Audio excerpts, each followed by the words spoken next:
What makes the web work? Information and academics. Passion. I think it's information. Electricity. I think the web works on trust. Developers. Connected humans. We do. The people. It's the people. Totally people. People. Make the web work. Hello, everybody, and welcome to Content Marketing World in sunny San Diego, and welcome to Web Sessions. My name is Kevin Shively. I'm the VP of Corporate Marketing for Pantheon, and I am here with Liz Caselli-Mechael from World Central Kitchen. Liz, thanks for being here. Thanks for having me. Liz, I want to jump straight into it with our first question. Yeah. You work for a major global nonprofit. When that's the case, what makes the web work? Couple big things. Number one, speed, always being up to date. We're in disaster response, so things are changing every couple of hours, and that speed is a huge piece of it. Number two, complete audience obsession, build for them, not for us. It's a great, concise answer. I want to back out a bit, if you don't mind. Tell me a bit about how digital and content and the web in general work at World Central Kitchen as well. Yeah, we have a very real-time model. So we have embedded communications team members that are with our relief teams out in the field, and they're doing a lot of kind of raw documenting of what's going on. Our home office team, which is mostly in Washington, D.C., is focused on packaging that in a way that's really going to work for the audience, but keep the feel really authentic and turning that around really rapidly so that the audience is seeing what's happened, within the past day, not within the past couple weeks. How important is that real-time content to an organization like yours where events are happening in real time? People need food in the moment. And what makes your audience respond to that? Yeah, I think it's two big things. One is that's just a core value of our organization. We move fast. We have very little tolerance for bureaucracy, very little tolerance for delay. So communications wants to move the same way relief is going to move. It's a core value we uphold. The other is that I think it's a big part of earning and keeping trust from our supporters, whether they're donors, whether they're just parts of the community. I think they need to see what's happening in real time to really have that trust about what is the impact on the ground, what's the situation, and how do I get involved and support. That's fantastic. Tell me about your team's day-to-day. What type of content, how you produce it, how it gets live, how it winds up impacting donors like me who want to contribute. Yeah, there's a ton of video, a ton of photography, really being able to kind of see and feel what it's like in the field. And we have a big value to say it doesn't have to be the perfect shot. There's people walking through airports with all their bags when they've just found they need to switch what city in Guatemala that they're in because results are changing so quickly from different disasters on the ground. So it's a huge focus on what does it really look like, not what feels polished or feels impressive. Sometimes that means the meals are, quick turn. We'll have meals coming from restaurants. We'll have meals coming from huge kitchens. It's all about showing how the different pieces of that come together in a very rough way.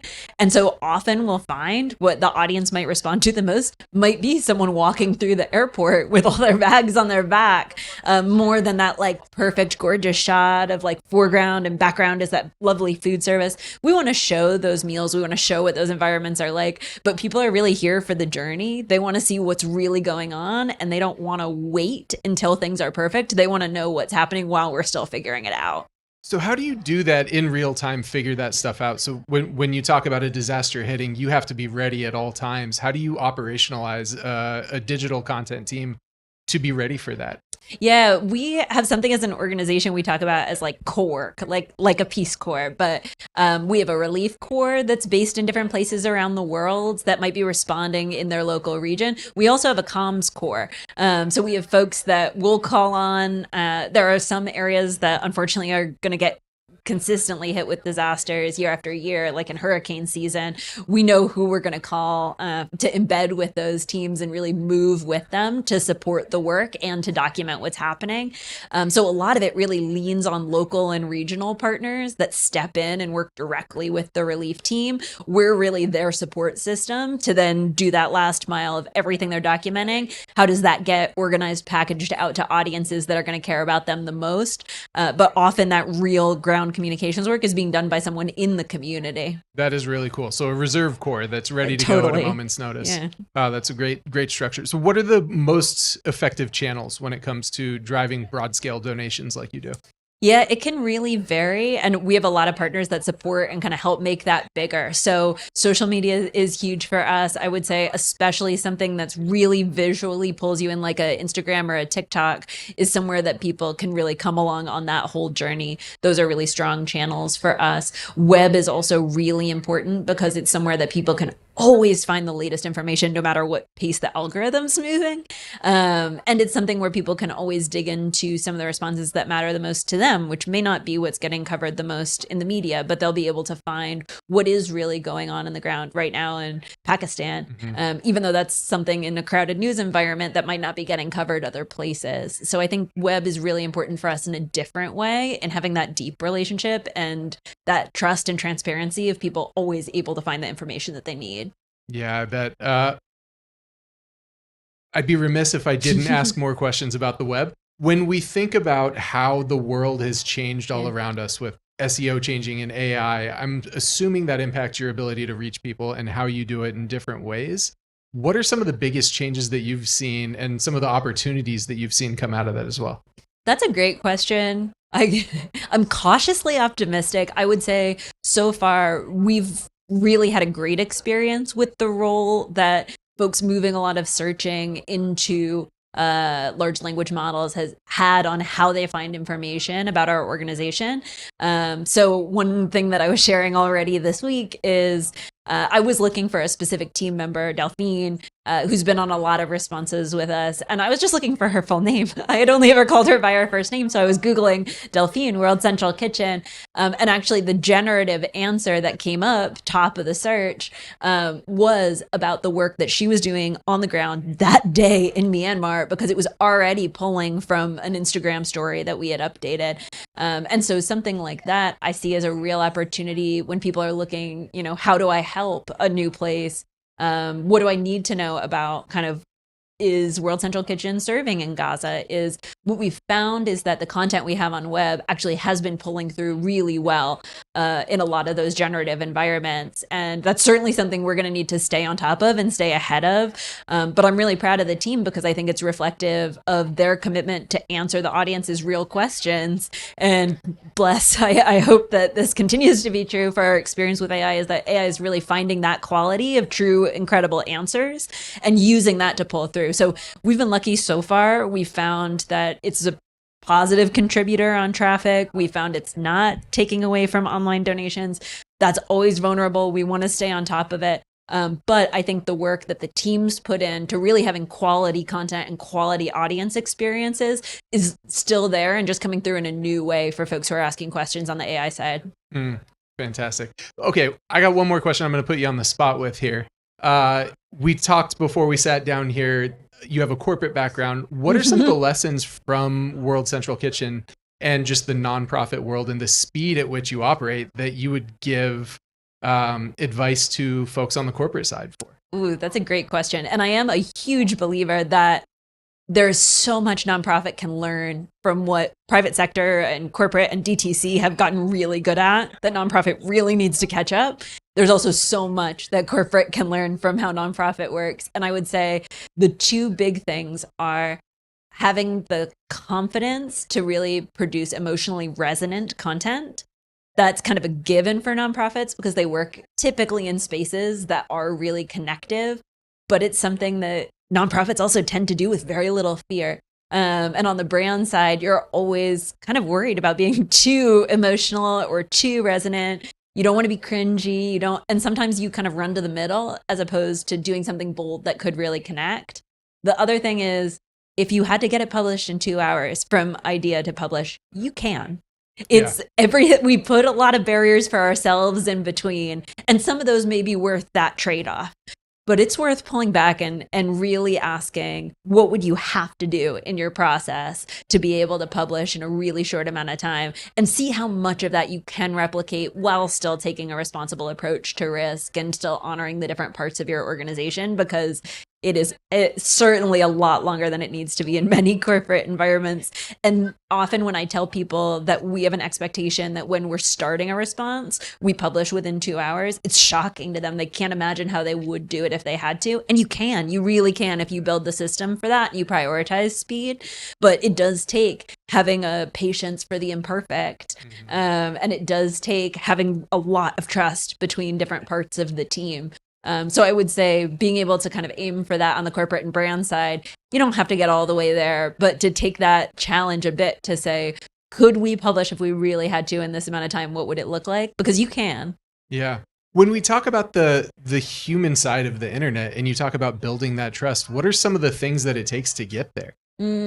I think one thing I'm a huge fan of is remembering that it's two-way communication and not one-way communication.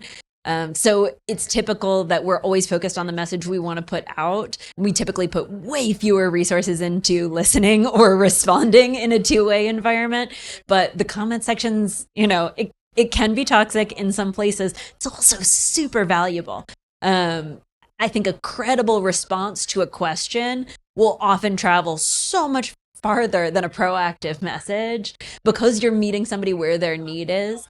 So I'm a huge fan of remembering that two-way communication and making room for your audience to communicate back with you as opposed to expecting them to just be passive receptacles. I love that. A different approach to how a lot of people think about content marketing as a push versus a pull. And you just got off stage at Content Marketing World. Tell me about your session. What was the topic? What did you talk about? What was exciting about that to you? Yeah, I joined up with a team called Green Buzz and their founder, Todd, to talk about video and YouTube strategy.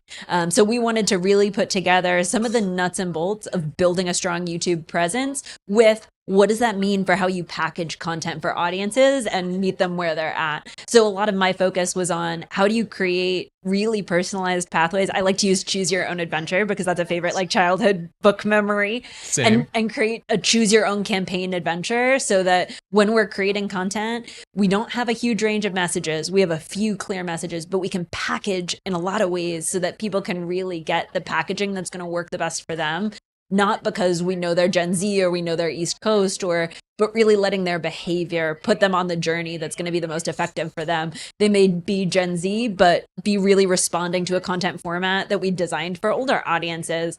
Let that drive what their future content experience is instead of the assumptions we might make about them because of their age bracket. I love it. Curious as a content marketer here, what is your favorite content format right now? What is the most exciting to you? Oh, I'm a sucker. This is not brand new, but I'm a really sucker for a green screen explainer because I just love that audio and visual. I love somebody who's meeting me where I'm at the very beginning of the story so I don't feel like I'm already behind on what's trending. I love them giving that background and I love getting to see that combination of them really telling the story with what it looked like in real time, whether I'm catching up on a reality show or if I'm getting into, new narratives in women's sports. Coach Jackie is a favorite of mine for this on TikTok. So she's a huge inspo for me.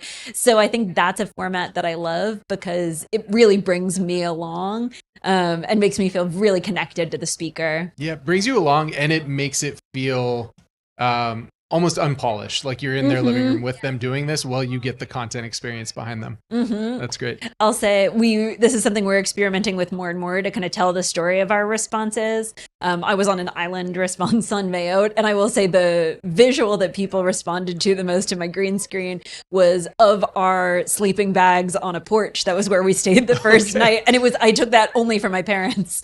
I had just sent that in a text message, but that over and above, again, all the beautiful serving imagery sometimes just gives you the real of what's happening in between those shoots. Yeah, I would imagine for an organization like World Central Kitchen where people they donate because they feel like you're first on the scene, you're first there to help feed people, you're first there to take care of people. So that behind the scenes of real folks getting in the mix is huge, and that's going to be a huge draw for people.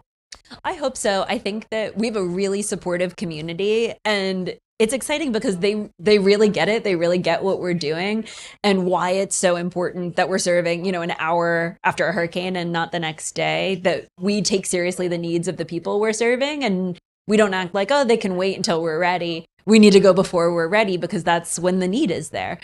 So I do think that that's something our community really connects with and has seen from us in such radically different contexts, but it's something they know they can always count on from us. One thing that's unique, and I'm just going to keep going because I keep having questions come up. One thing that's unique about World Central Kitchen is that you have a celebrity founder in Chef Andres. Mm-hmm.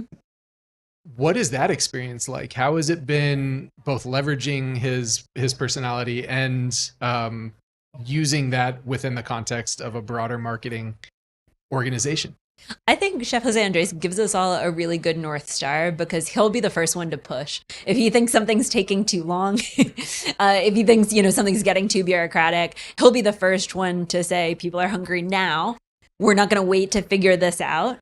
Solve it in the meantime, and then we'll build to scale. So for instance, when we go into a new place, we might start working on building a field kitchen. Our field kitchens can scale up to producing 80,000, sometimes 100,000 meals a day. But what you need day one is to start getting meals out. And probably when you're building the kitchen, it's not producing meals the first day you land. You are figuring out often lack of water, lack of power.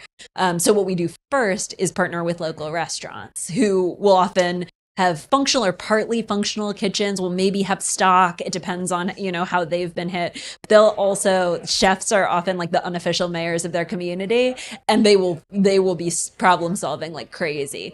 So I think one of the real benefits of having a founder like Chef Jose Andres is that he is really pushing what's the solution for now while we're also doing the solution for next, while we're also figuring out how to get to maximum scale. We don't have the luxury of working on a single track, and he will not let you forget it. That's a good quality in a CEO too. Liz, thank you so much for joining us. Liz from World Central Kitchen. Fantastic conversation. Let's do a high five here in the middle. Enjoy the rest of Content Marketing World. Thanks so much. You too.